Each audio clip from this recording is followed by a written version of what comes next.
I came home late that evening, completely wiped out. My feet ached, my shoulders felt like bricks, and all I could think about was crawling into bed after the long shift. But when I turned into our driveway, my car wasn't there. At first, I thought maybe I'd parked it somewhere else.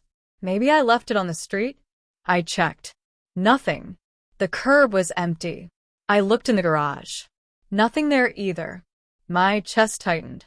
I started walking up and down the block, thinking it got towed. But there were no signs, no tickets, no reason for it to be gone. And that's when the panic hit me. Full force. This wasn't just any car. This was my car. The one I had saved for over 5 years to buy. I skipped vacations, stayed home on weekends, took every extra shift I could get. While others my age were out traveling or partying, I was budgeting and grinding. That car was my reward, my freedom, my pride. And now it was gone. I rushed back inside, heart pounding. Mom was sitting at the kitchen table, calm as ever, stirring sugar into her tea like nothing was wrong. "Mom," I said, my voice shaking, "where's my car?" She didn't even look up. She took a sip of her tea and said, "Oh, I sold it." Just like that. I blinked, thinking I misheard her. "You what?" "I sold it," she repeated, finally looking up. "You don't need something that flashy, anyway." It was just sitting there. I couldn't speak. For a moment, my brain just froze. She sold it? Without asking me?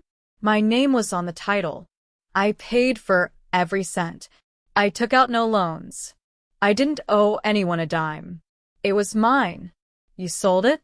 Without even telling me, I asked, my voice rising. She shrugged. "You were always at work. I didn't think it mattered. Besides, we needed the money." I stood there in the middle of the kitchen, too stunned to move. The same kitchen I grew up in. The same table where she used to braid my hair before school. Now she sat there, calm and cold, acting like she'd done me a favor. Needed the money for what? I asked.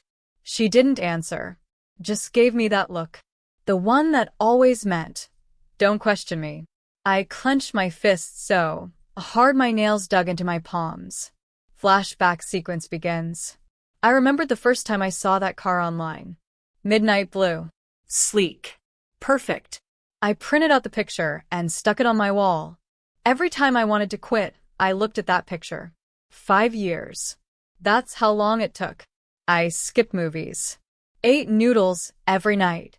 Picked up Saturday shifts, Sunday shifts. Even worked double on holidays. While friends went on trips or bought new phones, I told myself, stay focused. And finally, the day came. I wrote the check, signed the papers, drove it home with my windows down and the music blasting. It wasn't just a car. It was everything I worked for. Back to present. And now it was gone just like that. Because my mom decided I didn't need it. "I can't believe you did this," I said, my voice shaking now. That car meant everything to me. She rolled her eyes. "Stop being so dramatic. It's just a car." "Just a car?" No, it was respect. It was independence. It was the one thing that was truly mine in this house where I always had to ask permission, always had to play small, always had to make space for others. I walked out of the kitchen, jaw tight, heart pounding. I stepped outside and looked at the empty driveway. The silence around me felt louder than ever. The space where the car used to be looked like a hole someone had punched into my life. I didn't know what I was going to do next, but something inside me had shifted. This wasn't just about a car. This was about years of being ignored, dismissed, and used. And for the first time, I knew I wasn't going to stay quiet anymore. I didn't sleep that night.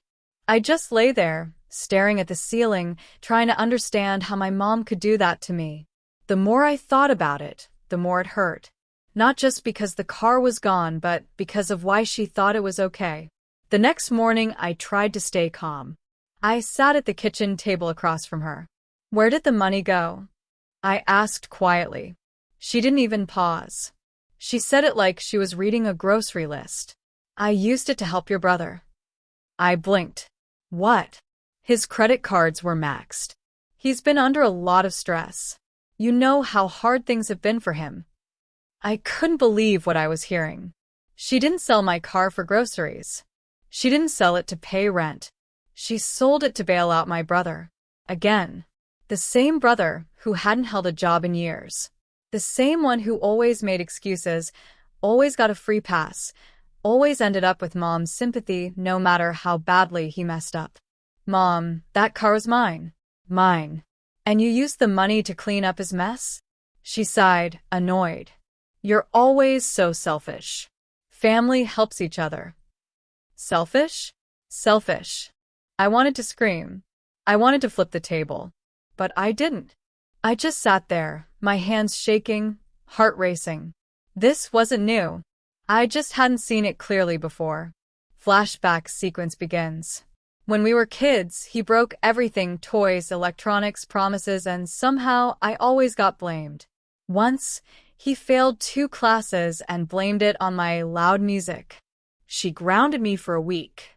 When I saved up for a violin in high school, she sold it behind my back to help him buy a gaming console. When he dropped out of college, she blamed bad professors. When I graduated top of my class, she forgot to show up to the ceremony. But every time I spoke up, I got the same answer. Don't cause drama. He's going through a lot. Back to present.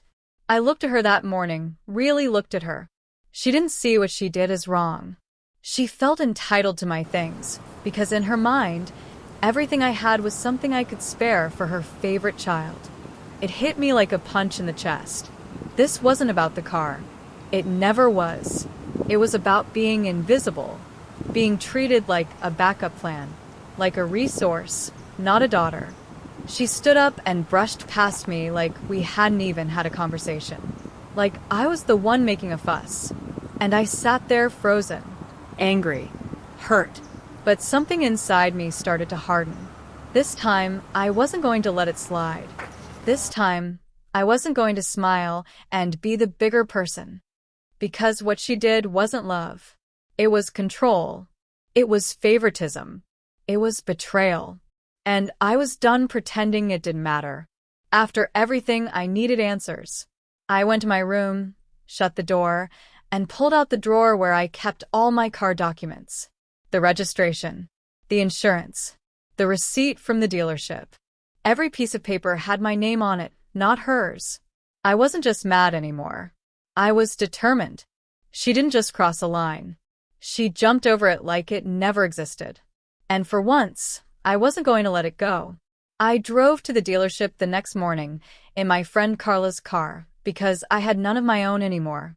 I walked in with a folder full of papers and asked to speak to the manager. When I told him what happened, he looked uncomfortable. She said she was your mother, he explained. She said she had permission to sell it. I handed him the registration and title. That's funny, I said, because the only name here is mine.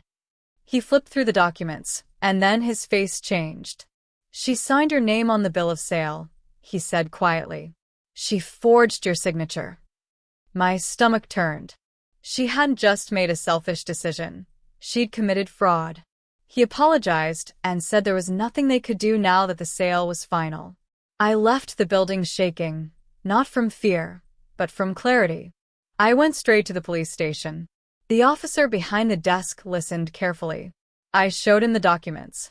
He nodded, but said, "It's a civil matter. You can press charges, but it's messy. Especially since it's family." Of course it was messy. That's how she always kept me quiet. Guilt. Shame. Family. But this time, I wasn't afraid of messy. That night, I sat on the edge of my bed, still clutching the papers when I remembered something. The house. The one she lived in. The one she always called her home. But the truth? I paid off that house. Years ago, after my dad died, she was drowning in debt. She came to me crying, saying she'd lose everything. I used the small inheritance Dad left me and cleared the mortgage. Every penny. I thought I was saving our home. She promised to add my name to the deed. She never did. I never pushed because I trusted her. She said it was still our house, that we were a team. But now? Now I knew better. I opened my email and searched for old statements. There it was, the full transfer from my account to the mortgage lender. Thousands of dollars. Proof. I didn't sleep. I couldn't. Because suddenly, I saw everything clearly. She didn't sell my car because we needed the money. She sold it because she believed she owned me. And if she felt that comfortable taking what was mine, then maybe it was time I took something back. The next morning, I called Elaine. She'd been my dad's lawyer and family friend for years. After he passed, she was the only adult who treated me like I wasn't just some extra piece in my mom's puzzle. I told her everything about the car, the forged signature, the sale, the house. She listened quietly. No interruptions. And when I finished, she said one thing that stuck with me. This wasn't a mistake. This was a pattern. She's been doing this to you your whole life. Her words hit me hard, because deep down I knew she was right. I drove to her office that same afternoon with all my paperwork. She looked through everything: bank transfers, title documents, old emails. Then she pulled out a large folder and said, "I've kept copies of your dad's estate documents. I think you need to see this." Inside was a letter, something Dad had written before he died. It said, "If anything happens to me, I trust my daughter to look after this house. She's the one who sees value in things. She's the one who'll fight to protect it." I stared at those words, unable to speak. My throat felt tight. He knew. Even back then, he saw the kind of person I'd become. And my mom had taken advantage of that goodness for her own gain. Elaine leaned forward. "You said you paid off the mortgage, correct?" I nodded. "Every cent." "Then we start there. You have a right to claim ownership, especially if we can prove intent and contribution." She helped me file a quiet title action, a legal process to establish ownership when records are unclear or unfair. We began building the case, gathering proof, showing how I paid the debts and maintained the home. But there was something else. Elaine told me my mom had contacted her a few months earlier. She had asked about updating her will. And guess what? She planned to leave everything to my brother. Not just the house. Everything. I felt like someone had punched me in the gut. I asked Elaine, so she was planning to erase me completely? Elaine's face softened. I think she already did. She just hadn't made it official yet. That was the moment the pain flipped. I wasn't sad anymore. I wasn't confused. I was done. She used my money to save her house. Sold my car without asking. Lied to my face. And planned to leave me with nothing. Not even a goodbye in her will. Well, if she thought I'd be quiet, she didn't know me at all. Over the next few weeks, I moved in silence. I didn't tell her about the paperwork. I didn't tell her I hired a lawyer. I smiled at dinner. I nodded through her conversations. I listened as she praised my brother for applying to a job like it was a big deal. But behind the scenes, I was rebuilding everything she tried to destroy. For once, I wasn't reacting. I was planning. And for the first time in my life, I felt powerful. I used to think being the good child meant staying quiet, not fighting back. But now I knew being good didn't mean being a doormat. It meant standing up when enough was enough. And I had finally reached my enough. The letter came in a plain, white envelope. I slid it under her door early one morning, just before leaving for work. It was official, typed, signed, and delivered. 30-day notice to vacate. The house was no longer hers. Legally, it was mine. By the time I came home that evening, she was waiting in the living room. Arms crossed. Eyes narrowed. The notice crumpled in her hand. "What is this?" she snapped. I dropped my bag quietly and looked her in the eye. "It's real," I said. "You have 30 days to leave." Her voice rose. "You're kicking your own mother out of her home?" I didn't flinch. "My home. I paid for it. You used me, And now you don't get to benefit from it anymore. She laughed, but it was cold, bitter. You think this makes you powerful? This just makes you cruel. That word, cruel, hit me like ice. I took a deep breath and pulled out a folder from my bag. I had everything ready. I placed it on the table between us and opened it slowly. This is the mortgage payoff receipt in my name, I said. This is the title transfer. This is Dad's statement, leaving the house to me in his own words. And this, I paused, sliding forward the final sheet, is a copy of the forged signature from the car dealership.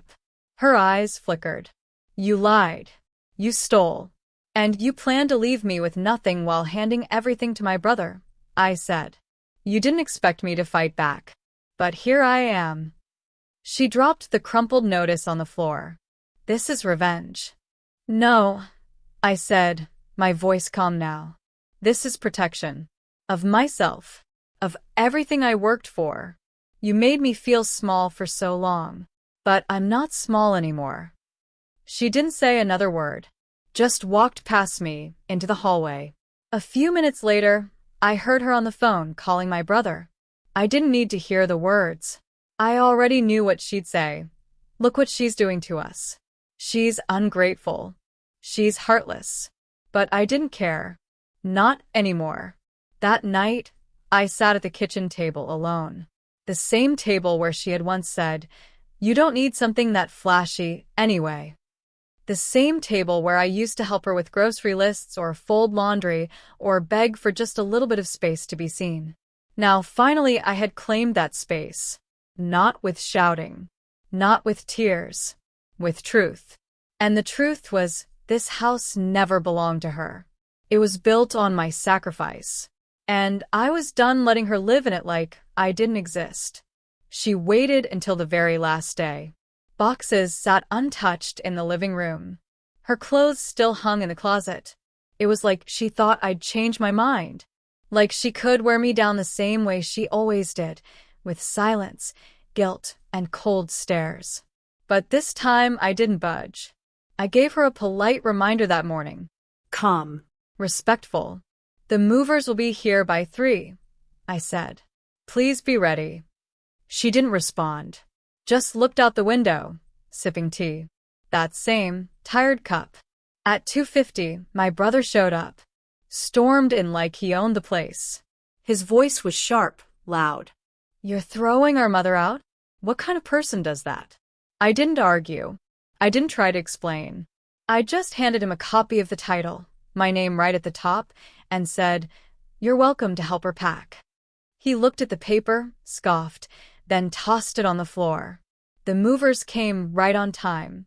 2 of them, polite and efficient, carrying out her things while she stood stiff on the porch like some kind of queen being forced from her castle. She kept waiting for me to break. To stop them. But I didn't. I just stood there, watching her realize that the one person she thought would never stand up finally had. When the last box was gone, she walked past me slowly, paused at the edge of the front steps. Her voice was quiet but sharp. You'll regret this. I looked at her, steady. Maybe, but I'll regret staying silent even more. She blinked. I think she expected tears, maybe even an apology. But I didn't give her either. Instead, I walked inside, closed the door, locked it behind me. And for the first time since I could remember, the house felt mine. I stood in the living room as sunlight spilled through the curtains.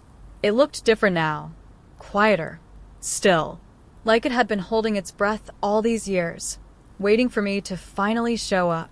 I sat on the couch, no one else's voice in the background, no tension pressing down on me. Just peace. No car. No mother. No brother. Just me. In a house I built with sacrifice, pain, and silence. And finally, it was quiet enough for me to hear my own thoughts. It didn't take long for the silence to turn into freedom. In the weeks that followed, I finally had space to breathe, to think, to just be without walking on eggshells. I could wake up without hearing arguments through the walls. I could sit in the kitchen without feeling like I didn't belong. The tension that used to live in the corners of the house was gone. But even in the quiet, I kept hearing her voice in my head. You'll regret this. At first, I wondered if maybe she was right. Would I? But then something unexpected happened. One evening, I got a call from a number I didn't recognize. It was a bank. Apparently, my mom and my brother had applied for a loan using the old house address. They thought they could use it as collateral, still pretending it was theirs. But the loan officer had seen the updated title and flagged the mismatch. The house was legally mine. They couldn't touch it anymore. That same week, I listed the house for sale. I walked through every room one last time. No bitterness, no anger. Just calm. I took pictures of the empty walls, the polished floors, the sunlight pouring through the windows. I wasn't running away from it. I was releasing it. The sale closed fast. It was a good neighborhood and the market was strong. I walked away with a check big enough to change my life. First thing I did? Paid off every cent of my student loans. Then I got myself a new car. A better one. Same midnight blue, same leather seats. But this time, I bought it with peace of mind and zero guilt. After that, I moved out of town. I rented a small apartment in the city, nothing fancy, just mine. No one telling me what to do. No one asking me to sacrifice. No one calling me selfish for wanting to keep what I earned. And as for my mom and brother, they struggled. The free ride was over. My brother's credit fell apart. She bounced between apartments, blaming the world, blaming me, blaming everyone but herself. But I didn't chase updates. I didn't gloat. Because I wasn't angry anymore. I was free. A few months later, I drove past the same dealership where she sold my old car. I slowed down at the light, looked through the glass, and smiled. They had a new model, sleek, shining, nearly identical to mine. It reminded me that even when something is taken from you, even when someone tries to make you feel small, you can rebuild. You can start again. Because no matter what they think, no matter what they take, your worth stays with you. I parked my new car in my building's garage that night. I sat there for a moment, engine off, music low, just breathing. And for the first time, I didn't feel like I had to prove anything to anyone. Not my mom. Not my brother. Not the past. I had answers now. Not the kind you get from other people, but the kind you find when you finally choose yourself. I found the letter while unpacking a box I'd forgotten about. It was tucked between old notebooks, its edges soft from time. I had written it the night she sold my car. The night everything cracked open. The paper had creases from being folded and unfolded over and over again. I remembered sitting on my bed, pen shaking in my hand, heart full of words I didn't know how to say out loud. It started like this. You didn't just sell my car. You sold the last part of me that believed you'd ever choose me first. I wrote about how I stayed quiet, how I tried so hard to earn her love with good grades, long shifts, sacrifice. How I kept giving, hoping one day she'd see me, not as a bank account, not as backup, but as her daughter. And how, deep down, I always knew she never would. I never gave her the letter. Never planned to. But finding it now, it felt different. I didn't feel angry anymore. I didn't feel broken. I felt clear. That night, I walked out onto my apartment balcony. The city lights blinked in the distance. A breeze brushed against my skin, warm and still. I lit a candle, held the letter above it, and watched the flames curl its corners into ash. No ceremony, no drama, just the quiet kind of goodbye that doesn't need applause. Some people think closure comes from apologies, or justice, or revenge. But sometimes, closure is simply deciding to move on, without waiting for someone else to catch up. I didn't need her to say sorry. I didn't need her to understand. Because I finally understood myself. And that was enough.